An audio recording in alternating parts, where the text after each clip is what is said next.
Hola, espero que estés bien. Gracias por tu conexión y que sigamos en esta hermosa empresa que tiene que ver con el mundo, el universo de las letras, ¿verdad?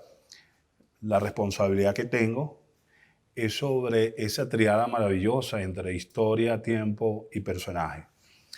Pero quiero que se vea esto como una invitación, más bien como un emplazamiento, para no mirar de soslayo la importancia de la historia a la hora del acto creador literario y a la vez también buscar la comunión entre aquellos que están en el mundo de las artes y son displicentes con el discurso histórico. Decíamos anteriormente que en gran medida, como dice Graciela Maturo, eh, quien hace historia, quien escribe historia o la historia en su fuente es literaria. Es hecha por hombres y mujeres con sus sesgos, con sus filias, con sus fobias, con sus miradas, con sus cosmovisiones. Y eso no lo debemos de perder porque a veces digámoslo así, esas interpretaciones cientificistas, a veces malponemos o creemos que la fuente es algo puramente y pasteurizado, asepsia total, ¿no?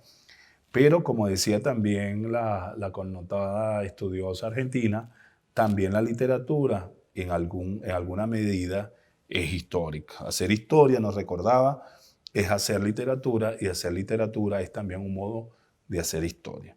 Pero decíamos que en esta trilogía, historia, tiempo y personaje, nosotros queríamos privilegiar la idea que en la novela venezolana subyace un planteamiento sociohistórico o una propuesta política explícita o implícitamente. Para partir de esta hipótesis vamos a hacer una rápida caracterización del siglo XIX venezolano.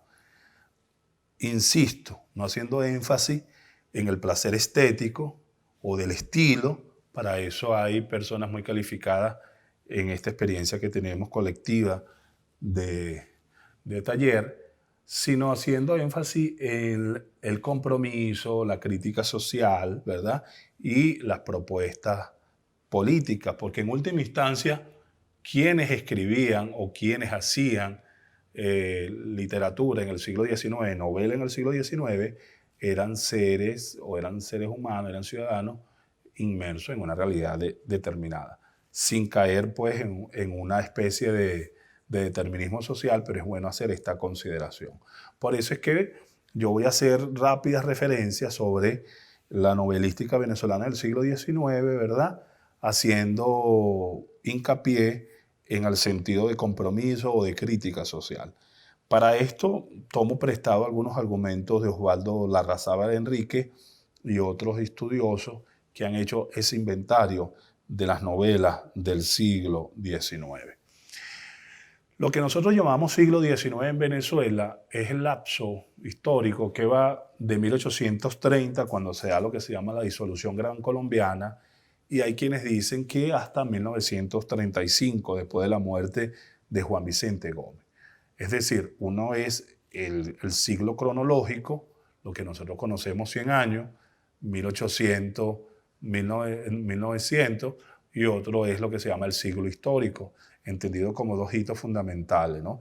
El rompimiento con la unidad nacida en 1819 con Bolívar a la cabeza, la República de Colombia, que alcanza su independencia, Nueva Granada, Quito y Venezuela en 1830, y que viene a cerrar aparatosamente con la centralización política de Gómez, después Castro primero, y la llegada del petróleo. Por razones didácticas y metodológicas, nosotros decimos que es el siglo XIX. No obstante, a mí me gustaría más bien hacer un balance de 1830 hasta 1900. Desde la disolución gran colombiana aproximadamente hasta la llegada de los andinos al poder con la Revolución Liberal Restauradora. es bueno que nos oyen, que nos ven, que nos escuchan, que tengamos en cuenta ese marco mayor. Es una Venezuela que surge después de la independencia, donde hay ingentes deudas que no se han resuelto.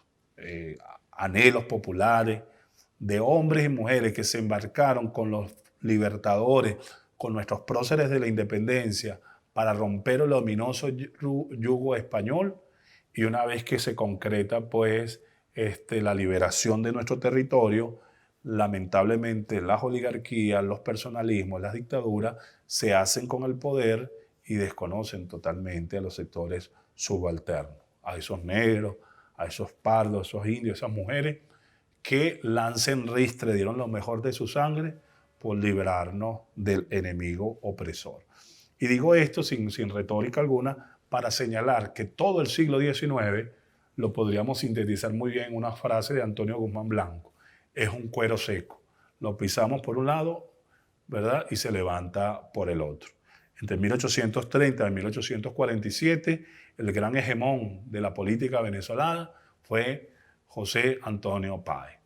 En el año 47 se monta, ¿verdad?, José Tadeo Monaga con la aprobación del antiguo Centauro de los Llanos y se hace con el poder durante 10 años. Se alterna el poder con su hermano en un nepotismo vergonzoso. José Tadeo, José Gregorio. El único aspecto, entre comillas, positivo en esta larga década del monagato es el 24 de marzo, el 23 de marzo de 1854, con la abolición de la esclavitud, haciendo énfasis que dicha abolición era una medida tomada a favor de los dueños de la tierra y los esclavos que iban a ser indemnizados por el mismo Estado, porque ellos eran los dueños del Estado y eran los dueños de los esclavos. Después de eso, una guerra larga de 5 años, mejor conocida como la Guerra Federal, donde lanza también en ristre, el pueblo se zumbó a la calle buscando tierra y hombres libres.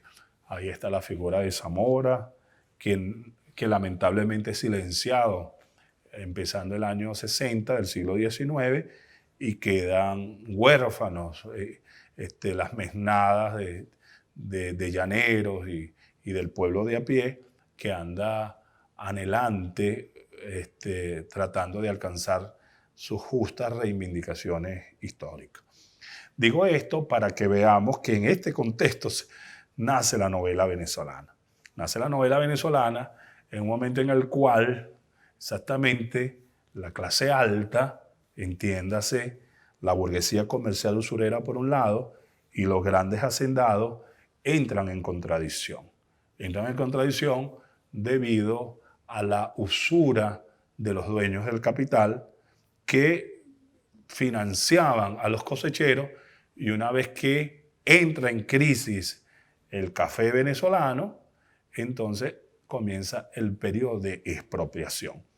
1840 es una década muy importante en el siglo XIX venezolano, porque ahí hay la fisura digámoslo así, de la clase alta venezolana. Por un lado, los que siguen a Páez, muchos hacendados y demás, burguesía comercial, y por otro lado, lo que van a seguir Antonio Leocadio Guzmán, fundador de un diario llamado El Venezolano, padre de un partido llamado el Partido Liberal, que estaban resentidos con Páez y la manera como se les expropiaron, ¿verdad?, sus bienes por el bajón de petróleo, el bajón del café, sobre todo en 1842.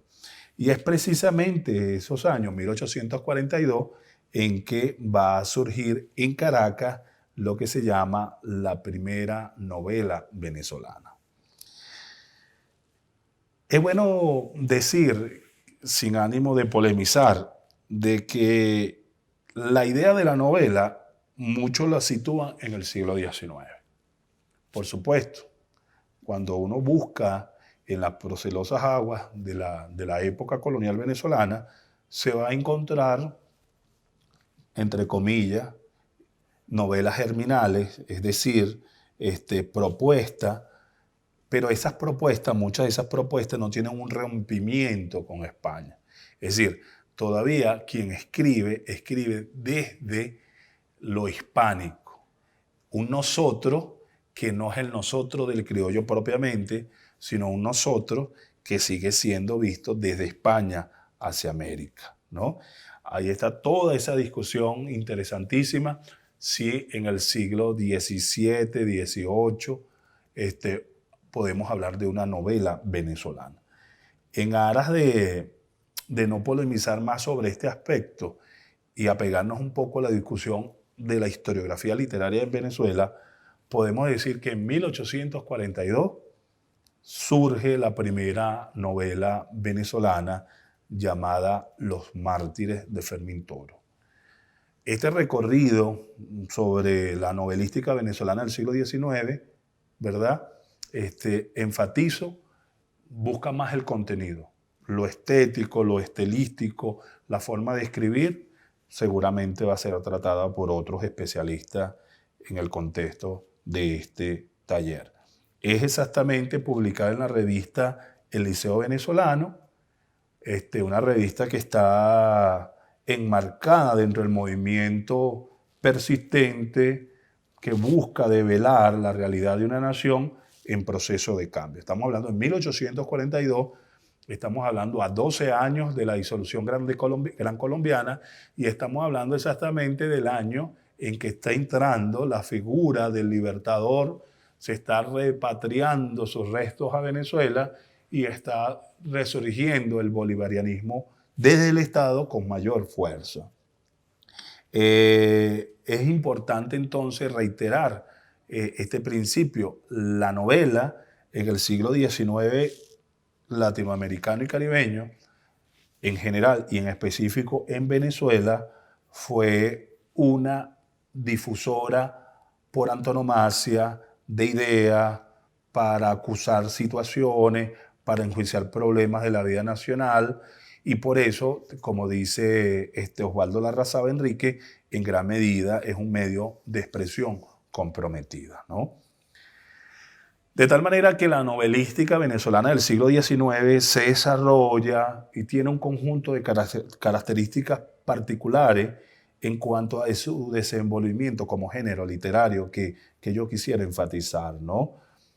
Es una época de turbulencia el siglo XIX, es una época de reafirmaciones de la nacionalidad, es una época de lucha entre oligarquías conservadoras y liberales, entre caudillos y próceres civiles, entre militares y civiles, en la búsqueda de grandes mesnadas que se van detrás de una consigna en aras de adquirir su tierra, porque hay un monopolio de la misma en pocas manos, etc. Es decir, la novela no escapó de esa realidad social. De tal manera que a veces el interés literario, el interés preciosista, a veces era solapado, ¿verdad?, por intenciones sociopolíticas muy punzantes, muy presentes, de bastante preocupación social, ¿no?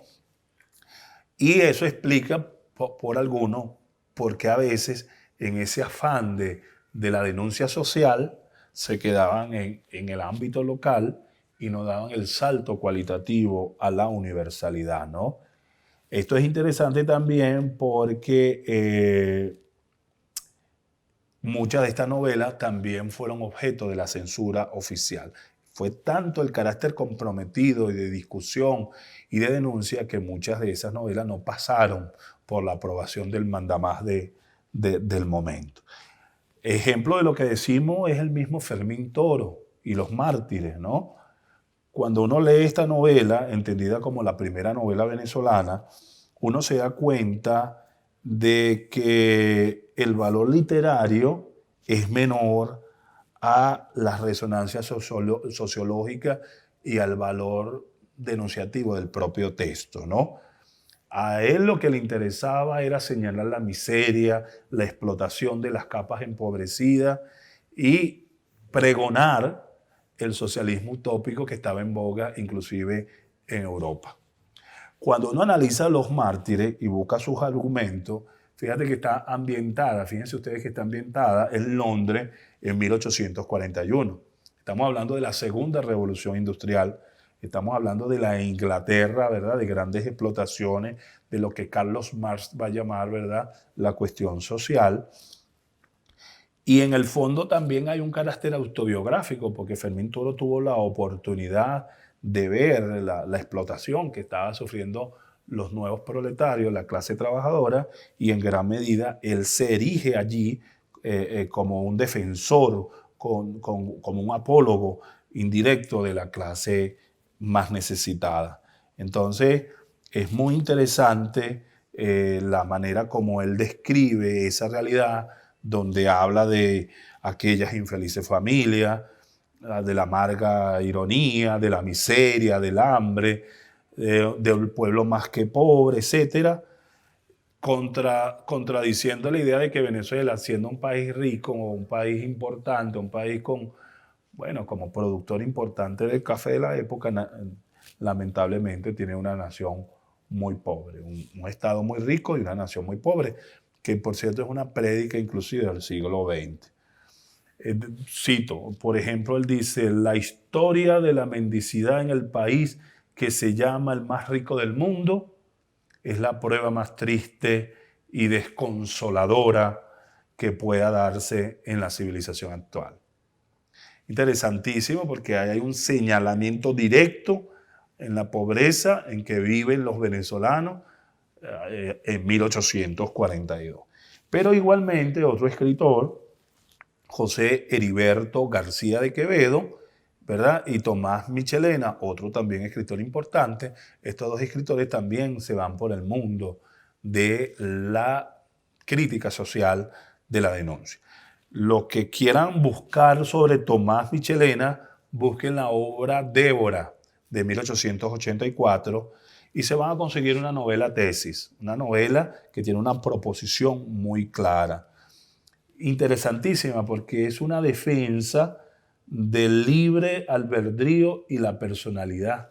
O sea que es una novela de avanzada para su época, que tiene un cuestionamiento social muy fuerte, pero que tiene a su favor esta novela de Tomás Michelena, que está a favor de la mujer a través de la educación y en contra del paternalismo por parte de las minorías de hombres. Es interesante porque esta novela trata por primera vez el tema del divorcio y estamos hablando de 1884. Un ejemplo de esto en la misma novela es un diálogo que tiene Débora y María, donde ella dice, cito, ambas somos víctimas, yo de una educación viciada, vos de las preocupaciones sociales, ambas al mismo tiempo por encontrarnos sujetas, aprisionadas por las instituciones civiles y religiosas que no permiten fácil y aceptable revolución a la grave cuestión del matrimonio. Esta cita textual la toma el profesor Osvaldo Larrazábal y nos grafica mucho esa crítica social, sobre todo de la mujer que se ve como víctima, ¿no? De tal manera que la novela del siglo XIX es una novela, ¿verdad?, que busca alcanzar cierta universalidad, pero a veces está atada a la denuncia social que impide, insistimos, en que haya una transformación altamente significativa de la misma. Casi, pero casi todos los escritos del siglo XIX están escritos por hombres y es una actitud muchas veces cuestionadora, ¿no? Pero por eso hay que revisar a Débora de 1884. La novela del siglo XIX entonces es sumamente interesante. Pero volvamos a mediados del siglo XIX, 1845 de nuevo, para que veamos que muchas de las novelas que se publicaban en la época se hacían mediante lo que se llamaban los periódicos, como el periódico caraqueño El Repertorio, donde se publica la novela Amelia, ¿no?, que además es una novela anónima y tiene como subtítulo Leyenda Original. Y es interesante releer Amelia o leer Amelia de 1845, que está en el Repertorio, en el periódico caraqueño El Repertorio, porque hay una por primera vez hay una formulación crítica sobre nuestro país, ¿no? Y ahí habla de la violencia de la ciudad, estamos hablando de 1845, habla de la ignorancia que se mantiene el pueblo, habla de la incomunicación con que los centros de la cultura se mantienen, ¿no? A la ciega obediencia de los mandatos del imperio, utiliza esa categoría de imperio, y el ejercicio de una religión viciada con mil supersticiones. Se atreve a criticar a la Iglesia Católica para ese momento, o sea que también es un acto verdaderamente de valentía. Otra novela de 1858 es Garrastazú. Garrastazú es de Guillermo Michelena y recrea un crimen perpetrado en Caracas, una especie de crónica policial para poner de relieve la descomposición social y la corrupción del poder judicial venezolano en el siglo XIX. También de 1868, es decir, 10 años después, de Garrastazú, surge una novela de Juan Alfonso titulada Un drama en Caracas. Esta novela está subtitulada como novela de costumbre y recrea aspectos cotidianos de Caracas, pero lo amalgama con las injusticias, los vicios, ¿no? Por ejemplo, hay un caso de un baile de 1866, de mayo de 1866, de la alta sociedad. Y dice Juan Alfonso, cito, ¿cuántos infelices germinarán en la cárcel por haberse robado un alfiler, mientras que allí en el baile se ostentaba impunemente el fruto degradante del peculado y el riquísimo botín de los desórdenes fiscales? ¿Dónde irá a parar nuestra sociedad si continuara rodando por ese abismo de desmoralización y vergüenza? Fíjense qué contemporaneidad tienen esta palabra. Otra obra que hay que buscar y analizar con detenimiento en 1879 son Los dos avaros. Los dos avaros es una obra de José María Manrique, ¿no? Y habla de la sociedad poderosa y corrompida de ese entonces. Habla del retorno de los emigrantes de la guerra de independencia que retornaban a repartirse el sobrado de la crisis, ¿no? Habla de los abusos, las iniquidades, y se parece mucho a la novela Los Mártires en el sentido que critica en gran medida la usura y la ley de libertad de contrato de 1834, que le dio paso a los usureros y a la burguesía en contra de los hacendados y de los campesinos, ¿no? Entonces es interesante esta obra porque esta obra está contextualizada ya en la época de Antonio Guzmán Blanco, del que vamos a hablar posteriormente. Entre 1885, 1889 y 96 se escribieron 3 novelas importantísimas de una dama llamada Lina López de Aramburu. Esta Lina López de Aramburu tenía un seudónimo que era Zulima. Y en boca de Zulima, ella puso muchas ideas políticas, filosóficas, morales, ¿verdad? Y escribió 3 obras: El Medallón, Un crimen misterioso y Blanca, ¿no? Ahí se recrean estas novelas transversalmente el problema de la condición humana, hace énfasis en algunas anécdotas, ¿verdad? Con una intencionalidad pedagógica en contra del engaño y del aprovechamiento, resalta la verdad y la justicia, ¿verdad? Contra la mentira, la bondad contra la maldad, el maniqueísmo de siempre, ¿no? Pero el primer personaje es la mujer y es el primer personaje con valor propio. Por primera vez habla una mujer que no es acompañante de un hombre, ¿no? En el caso específico de El Medallón, el personaje fundamental se llama Berta de San Telmo, ¿no? Y ella no es la acompañante ni es el reflejo de un hombre. Y en Blanca, bueno, hay una apología, una defensa a la educación. Con Blanca vamos cerrando. Blanca dice en algún momento, la mujer instruida hoy, la mujer instruida está exenta de esos 1000 defectos de que adolece hoy por causa de su mediocridad. También dice en Blanca, esta Zulima, dice, instruir a la mujer, la instrucción la hará fuerte porque con su desenvolvimiento intelectual se defenderá de las arteías de los hombres. Yo creo que esta afirmación juega muy bien con el feminismo bolivariano revolucionario del siglo XXI, donde otra vez la novela, otra vez la mujer, otra vez la crítica social está jugando un papel importantísimo. Quedémonos en esta primera parte.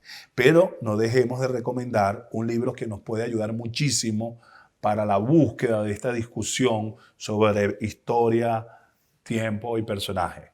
Estoy hablando de un texto de la Fundación Bigot que compila materiales muy buenos bajo la responsabilidad del profesor ya desaparecido, ¿verdad? Carlos Pacheco, Luis Barrera Linares y la profesora, ¿verdad? Beatriz González Estefan.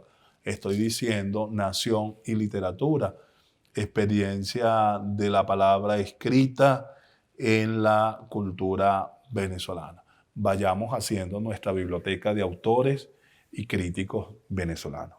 Muchas gracias por su atención. Nos veremos en la próxima cita.